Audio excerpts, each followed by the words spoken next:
ఎగువన కురుస్తున్న వర్షాలతో ఉమ్మడి ఆదిలాబాద్ జిల్లాలోని ప్రాజెక్టులు నిండుకుండలా మారుతున్నాయి. కడెం కొమరం భీం స్వర్ణ ప్రాజెక్టులోకి వరద నీరు చేరడంతో నీటి మట్టం పెరుగుతోంది. సాగునీటి ప్రాజెక్టులో ఆశాజనక పరిస్థితులు ఏర్పడుతున్నాయి.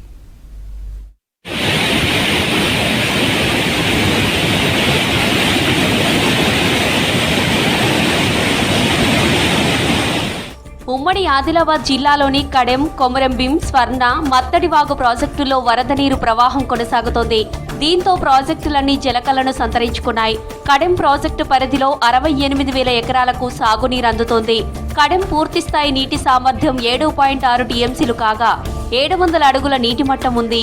ప్రాజెక్టు పూర్తిస్థాయి నీటి మట్టం 700 అడుగులకు గాను ప్రస్తుతం 689 అడుగులుగా ఉంది. ప్రాజెక్టులోకి 2 రోజుల్లో సుమారు 10 లక్షల క్యూసెక్కుల వరద నీరు చేరింది. సోమవారం ఉదయం ప్రాజెక్టులోని 18 ఫ్లడ్ గేట్లు ఓపెన్ చేసి 2 లక్షల క్యూసెక్కుల వరద నీరు దిగువకు విడుదల చేశారు. గత 3 సంవత్సరాలుగా ప్రాజెక్టు నీటి మట్టం పూర్తి స్థాయికి చేరుకుంటుంది. ఈ సంవత్సరం మహారాష్ట్ర ప్రాంతంలో వర్షాలతో వరద నీరు భారీగా చేరుతోంది.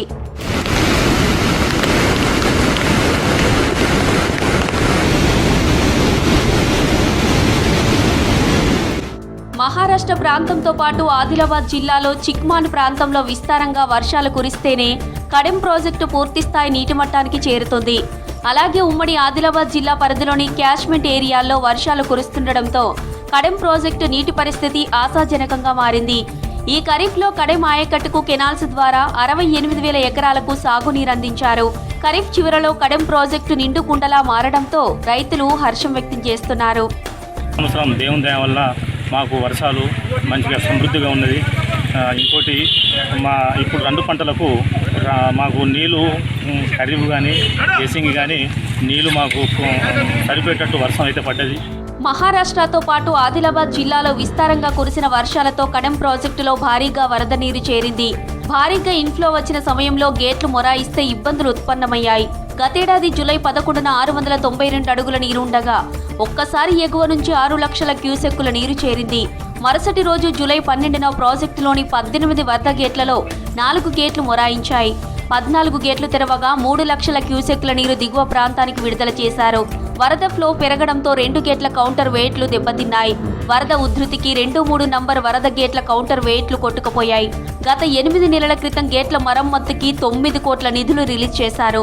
ప్రాజెక్టుకు పొంచి ఉన్న ముప్పుతో నిరంతరం ప్రాజెక్టును పర్యవేక్షిస్తున్నారు. ఇప్పుడు లేని విధంగా ఈ సంవత్సరం వర్షాలు సమృద్ధిగా కురిసి ప్రాజెక్టు నిండుకుండాల నిండింది. గత ప్రభుత్వం గేట్లు మరమ్మతులు చేయక ప్రభుత్వానికి ముప్పు ఉండే. ఈ ప్రభుత్వం వచ్చినాక గేట్లు రిపేర్ చేయడం, ప్రాజెక్టు గురించి పట్టించుకున్నందువలన ఇప్పుడు ప్రాజెక్టు ఎలాంటి డోకా లేదు. రైతులకు కూడా నీరు 2 పంటలకు అందే పుష్కలమైన నీరుంది. దీనికి మేము రైతాంగం తరపున కాంగ్రెస్ ప్రభుత్వానికి, రేవంత్ రెడ్డి ప్రభుత్వానికి కృతజ్ఞతలు తెలియజేస్తున్నాం.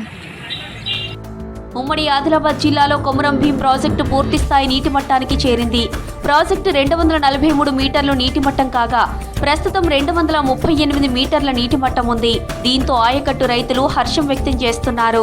ఈసారి వర్షం బాగవడం వల్ల మాకు ఖరీఫ్కు కానీ రబీ కానీ 2 పంటలకు నీళ్ళు ఇచ్చే అవకాశం ఉంది. మాకు చాలా సంతోషంగా ఉంది. ఈ 2-3 రోజులు వర్షాలు బాగుపడ్డాయి కాబట్టి గేట్లు కూడా మరమ్మతు చేసిండ్రు. ఆ నీళ్ళను కూడా విడుదల చేసి ఇప్పటికైతే ప్రజెంట్ మాకు మంచి వర్షం నీళ్లు ఆపేటట్టు అయితే ఉన్నది. ఈసారి ఖరీఫ్ పంట మాకు ఖచ్చితంగా వండుతుందని నమ్మకం ఉంది. ఎగువ ప్రాంతం నుంచి ప్రాజెక్టుల్లోకి భారీగా వరద నీరు చేరుతుందన్నారు ఇరిగేషన్ ఆఫీసర్స్. 2వ పంటకు సాగునీరు అందిస్తామంటున్నారు. కడెం ప్రాజెక్టుకు ముప్పు లేదంటున్నారు ఆఫీసర్స్. మనకు ఇన్ఫ్లో ఏమో 40,000 వస్తుంది, 80,000 ఏమో ఇన్ఫ్లోని పంపిస్తున్నాము. ఈ ఒక్కరోజు మాత్రమే ఈ ప్రాబ్లం ఉన్నది. రేపటి నుండి మాత్రం మొత్తం నీళ్ళని ఆపుకొని మొత్తం 7.6 టీఎంసీ వరకు నీళ్ళు తీసుకొచ్చేసి ఆయకట్టుదారులకు అందరికీ నీళ్ళు ఇచ్చేటట్టు మేము ప్లాన్ చేసుకున్నాము. మేము ఇప్పుడు మనకు ఇవాళ నిన్న ఏమో 2,30,000 క్యూసెక్స్ వాటర్ రావడం జరిగింది. అందుకే ఆ ఇన్ఫ్లోని కవర్ చేయడానికి మేము 2,70,000 ఇన్ఫ్లోని బయటికి పంపించడం జరుగుతుంది. ప్రాజెక్టుల్లోకి ఆశాజనకంగా వరద నీరు చేరుతుండటంతో ఆయకట్టు రైతుల్లో హర్షం వ్యక్తమవుతోంది.